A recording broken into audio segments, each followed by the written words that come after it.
कि London plan वाले भी अपना मुंह खोलेंगे और उनके साथ जो दूसरा एक हाफ उनके पार्टनर इन क्राइम थे वो उनको एक्सपोज करेंगे। ये नून लीग नहीं है, ये खून लीग है और ये आज से नहीं है, इनके मुंह को खून लगा हुआ है। इस मुल्क में हर छुपा हुआ चेहरा एक्सपोज हुआ है। मेरा ये सवाल है अपनी कौम से, आखिर कब तक? अब हमें ये चीजें कबूल नहीं हैं। मेक एंड ब्रेक है, या तो मुल्क बच जाएगा 26 को या फिर ये सिलसिला यूं ही चलता रहेगा। लेकिन आज हम अहद करें कि इनको कहते हैं ना, बुरे को बुरे के घर तक अब जब तक हम नहीं छोड़ेंगे हमें निजात मिलने वाली नहीं है। जो कि हमारा कायद 4 गोलियां खा के भी हमें लीड कर रहा है, वो जाएंगे, वो पिंडी मौजूद होंगे, वो आपसे खिताब करेंगे। अल्लाह ने पहले भी उनकी जिंदगी की हिफाजत की है, कोई काम लेना है आगे भी करेगा। पूरी कौम की दुआएं उनके साथ हैं। और ये जो 75 सालों से इस मुल्क के साथ खेल खेला जा रहा है, इस खेल का अंजाम होगा। अवाम शशो पंज का शिकार है और हर आने वाली खबर हमें ज्यादा सदमा देती है जब हमारे इदारे उसके ऊपर खामोश रहते हैं।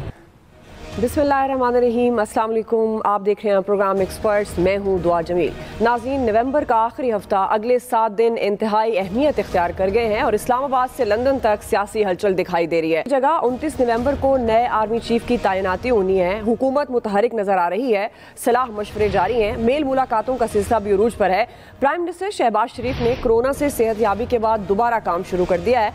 आज उनसे वजीर दिफा ख्वाजा आसिफ की मुलाकात हुई है। वजीर दिफा ने अहम तैनाती से मुतल्लिक डेड लॉक की अफवाहों को मुस्तरद करते हुए ये बताया है कि आर्मी चीफ की तैनाती का अमल शुरू हो गया है और ये अमल 25 नवंबर तक मुकम्मल हो जाएगा। लेकिन इस अहम तैनाती से सिर्फ 3 दिन पहले इमरान खान ने कारकुनों को रावलपिंडी पहुंचने की कॉल दे दी है और रहनुमाओं को 10 से 15 लाख अफराद लाने का टास्क भी सौंपा गया है। इमरान खान कहते हैं कि हकीकी आज़ादी मार्च इस्लामाबाद की बजाय रावलपिंडी क्यों जा रहा है। 26 नवंबर को सबको एक बड़ा सरप्राइज दूंगा। ये बड़ा सरप्राइज नाजरीन क्या होगा, किसके लिए होगा, इसी पर बात करने के लिए आज हमारे पैनल में मेरे साथ मौजूद हैं अयाज खान साहब, आमिर इलियास राना साहब, ब्रिगेडियर रिटायर्ड हारिस नवाज साहब, फैसल हुसैन साहब और मोहम्मद इलियास साहब। आमिर साहब, मैं आपसे आगाज़ करूंगी चूंकि आइंदा 7 दिनों में अहम तैनाती होनी है। लॉन्ग मार्च 26 नवंबर को रावलपिंडी पहुंचेगा। अहम तैनाती, लॉन्ग मार्च, अब ये आप क्या कनेक्शन देख रहे हैं? और जो इमरान खान साहब कह रहे हैं कि 26 नवंबर को एक बड़ा सरप्राइज होगा, वो बड़ा सरप्राइज क्या हो सकता है? देखिए जी, क्योंकि हम मुसलसल कह रहे हैं कि इस पे बात होनी नहीं चाहिए, लेकिन होती है और होती आ रही है और अब बड़ी खुल खुला के चीज़ें चेंज होती जा रही है ना। तो जो समरी आनी है वो सेक्रेटरी डिफेंस ने भेजनी है और वो होती है कि समरी वजीर आजम को भिजवाई जाती है, लेकिन उन्वान उसका होता है समरी फॉर प्रेजिडेंट। और फिर प्राइम मिनिस्टर ने उसको आर्टिकल 243 और 48 के तहत और रूल्स ऑफ बिजनेस के शेड्यूल VB के तहत अपनी एडवाइस भिजवानी होती है सदर मुमलिकत को के आर्मी चीफ।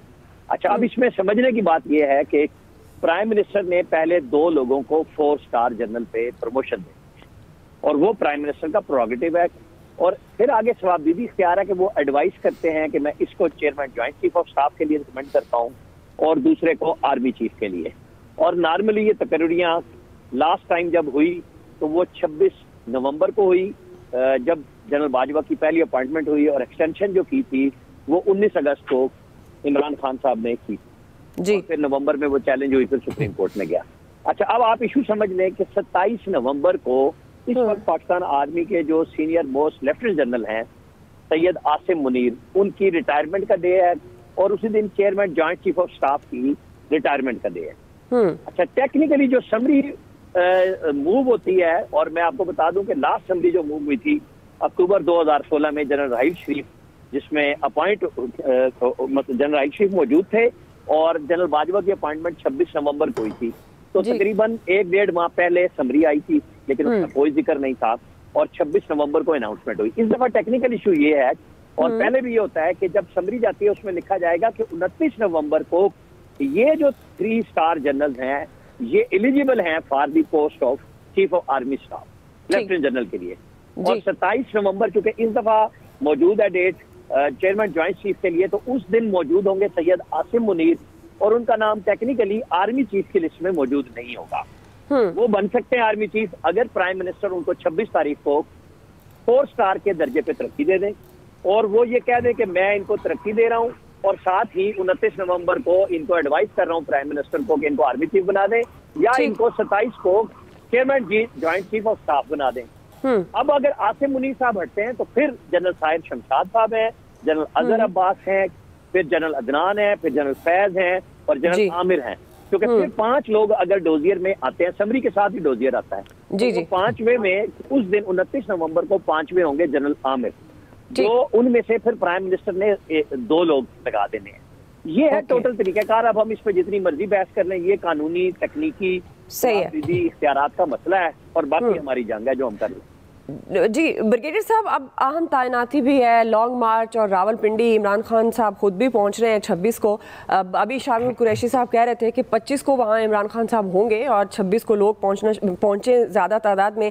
क्या कनेक्शन देख रहे हैं और जो इमरान खान साहब कह रहे हैं एक बड़ा सरप्राइज हो सकता है, वो क्या हो सकता है? देखें, एक तो ये है कि जो वो इतना मूव कर रहे हैं 26 को पहुंचने जा रहे हैं, want to put pressure on establishment also, और गवर्नमेंट के भी ऑफर करना चाह रहे हैं, फिर पिंडिया के फैजाबाद में आना चाह रहे हैं जो कि पंजाब गवर्नमेंट में आता है। तो ये तो उनके पास अनहिंड्रेंस आते हैं। मुझे यही फिक्र है कि अगर यहाँ ज़्यादा लोग आ जाते हैं तो फिर व्हाट हैपन, व्हाट नेक्स्ट। ये बड़ी एक सीरियस सिचुएशन है, क्योंकि KPK से भी अनहिंड्रेड आएंगे, कोई ऑब्स्ट्रक्शन नहीं है। पंजाब से आएंगे KPK से और संडे वो आ सकते हैं, क्योंकि इस्लामाबाद की लिमिट पे नहीं जा रहे हैं, यहाँ तो प्रॉब्लम नहीं है। मैं बार बार इस बात को कहता हूँ कि देखें, ये टाइम है इसको सोचने का कि सिचुएशन क्या हो सकती है। वी मस्ट एनालाइज के 3-4 सिनेरियोज ले लें, कॉन्टीजेंसी देखें। अगर कम आते हैं तो व्हाट हैपन, अगर तवक्को से ज़्यादा लोग आ जाते हैं तो व्हाट इज द रिएक्शन। ये सारी चीज़ें हुकूमत का काम है, हुकूमत को सोचना चाहिए कि उससे पहले अपनी कॉन्टीजेंसी देखें। ये use of force against people, ये तो ऑप्शन है और ये गवर्नमेंट के बजाय ग्रेट ऑफ गवर्नमेंट कायम करें, लेकिन उसको ये देखना है कि किस वक्त क्या इससे पहले कोई हल निकाल सकते हैं, वो हुकूमत को सोचना चाहिए। वो बार बार कहता हूँ। लेकिन आर्मी चीफ की भी तरक्की पर जो है, मेरे ख्याल में अगर 3-4 दिन पहले ये भी जैसा कह रहे हैं, पहले कहते हैं मंगल को ये बुध को कर देंगे, उसमें ये होगा कम से कम काफी हद तक अभाम खत्म हो जाएगा, में गोइयां खत्म हो जाएंगी, स्पेकुलेशन खत्म हो जाएंगी, और साथ उसके बाद में भी लोगों के भी नजर आए कि शायद हालात नॉर्मलाइज होने शुरू हो जाएं और नए ज़ाहिर आर्मी चीफ जो भी होंगे वो तो 27 को इफेक्टिव होंगे, लेकिन आते ही वो हो सकता है कि वो अपनी उनकी डिफरेंट सोच हो और वो चाहेंगे दोनों पार्टी को बैठे नहीं, मुज़ाकरात करें, बिकॉज किसी हालत में भी मिलिट्री और अवाम को आमने सामने नहीं आना चाहिए, ना आएंगे मेरे ख्याल। यही एक एनमी का एजेंडा है। इसको गवर्नमेंट को चाहिए कि आर्मी को भी एम्बैरेस नहीं करें एंड फाइंड सम सोल्यूशन, जो कि बिल्कुल मैं कहता हूँ कि नो प्रेशर होने से, जैसे इमरान खान कर रहे हैं गलत कर रहे हैं, बट अगर इस स्टेज देख रहे हैं कि अगर ऐसे हालात हो रहे हैं तो थोड़ा बैठ के मुज़ाकरात करें, बेशक फेल हो जाए, आपने चांस दे दिया, कोशिश कर ली, और हुकूमत कह सकती है कि देखिए हमने कॉल दी, इमरान खान नहीं आए, ये भी उनकी गलत डिमांड है कि डेट दें, डेट के बगैर बैठे जाके बात करें, वहाँ डेट शायद फाइनल हो जाए कुछ। तो ये दोनों तरफ से होना चाहिए, लेकिन ये बड़ी ही सीरियस सिचुएशन है।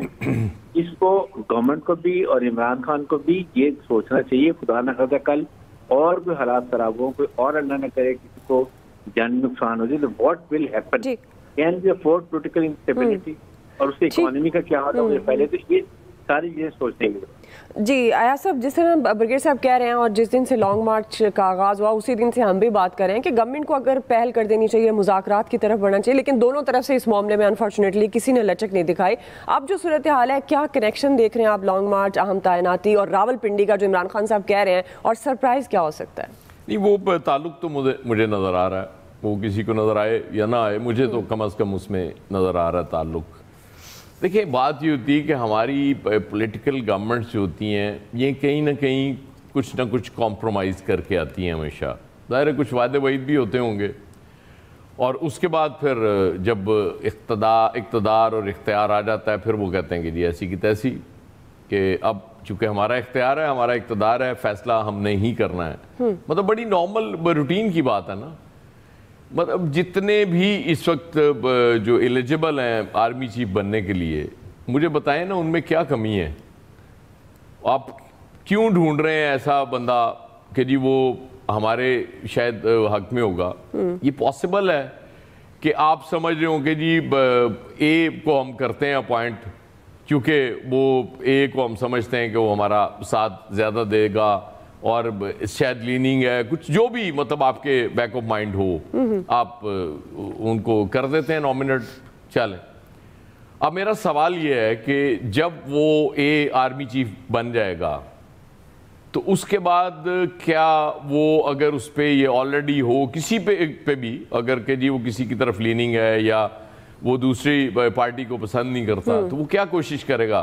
बैलेंस रहने की कोशिश करेगा ना, क्योंकि वो अपने इदारे को लेके चलेगा। उसने किसी पॉलिटिकल पार्टी या उसको तो नहीं देखना ना, उसने कोई अवामी उमंगों को देखना होता है। वो आर्मी चीफ है, उसके लिए सबसे इंपॉर्टेंट उसका इदारा है, वो डायरेक्शन इदारे के हवाले से लेगा। तो वो हो सकता है कि आप ये सोच रहे हो कि वो एक्स्ट्रा फेवर देगा, वो जो रूटीन की फेवर बन रही हो शायद वो भी ना दे आपको। लेकिन बदकिस्मती ये है कि हमारी पॉलिटिशियन सोचते ही इस तरह से हैं कि नहीं ये चूंकि बन जाएगा तो ये शायद हमारे काम आएगा। जो इमरान खान साहब भी कहते हैं कि जी वो ऐसे को बनवाना चाहते हैं कि जो आके मुझे नाहल कर दे जी। मतलब क्यों नाहल कर दे भाई? आपको अगर आपकी नाहली बनती है तो तभी होंगे ना आप, ठीक कि बिला वजह आपको नाहल कर देगा। तो मेरा ख्याल है इसको बिला वजह तूल दिया गया है, इसका कोई फायदा नहीं होगा।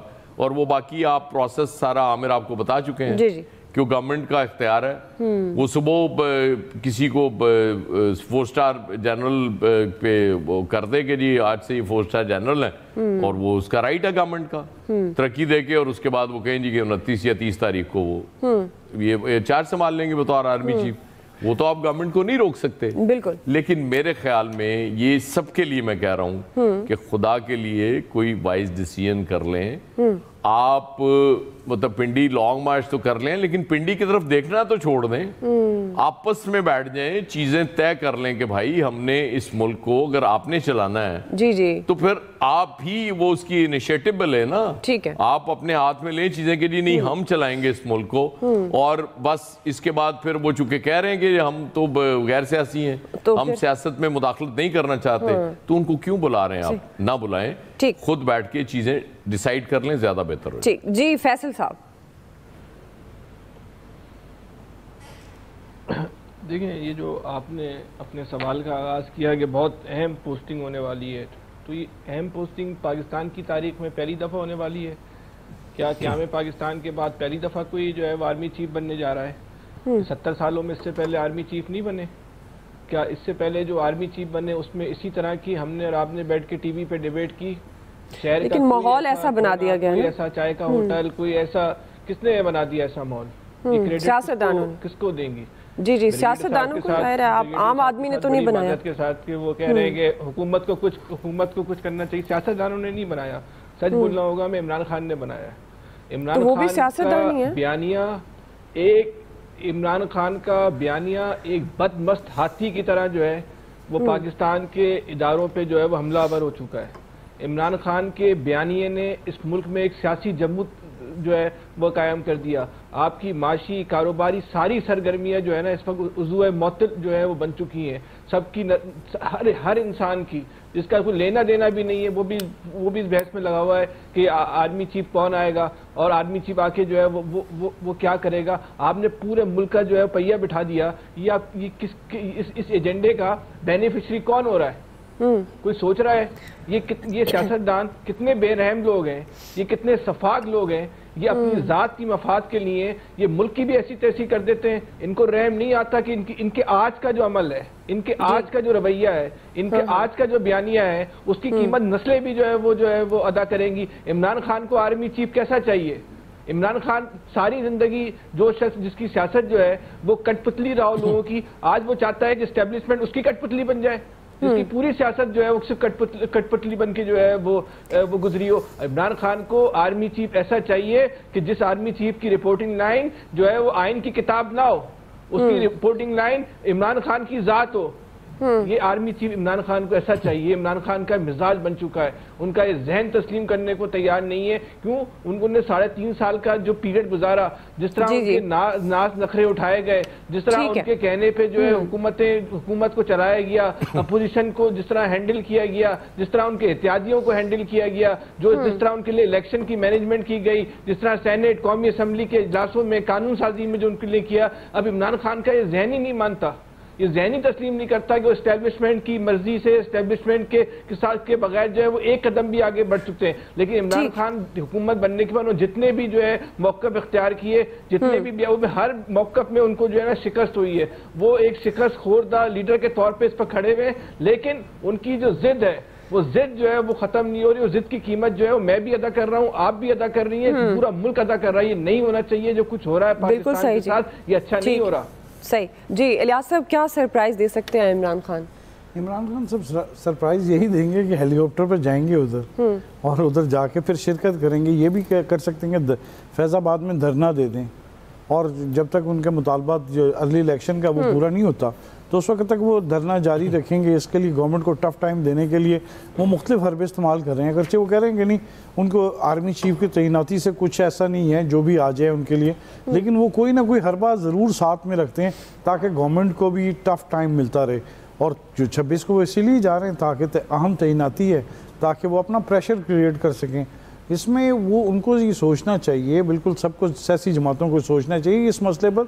इनको बड़े अरसा पहले एक टेबल पर बैठ जाना चाहिए था कि इस मसले को इतना उछालना उनके फ़ायदे में नहीं है, मुल्क के फ़ायदे के लिए नहीं है।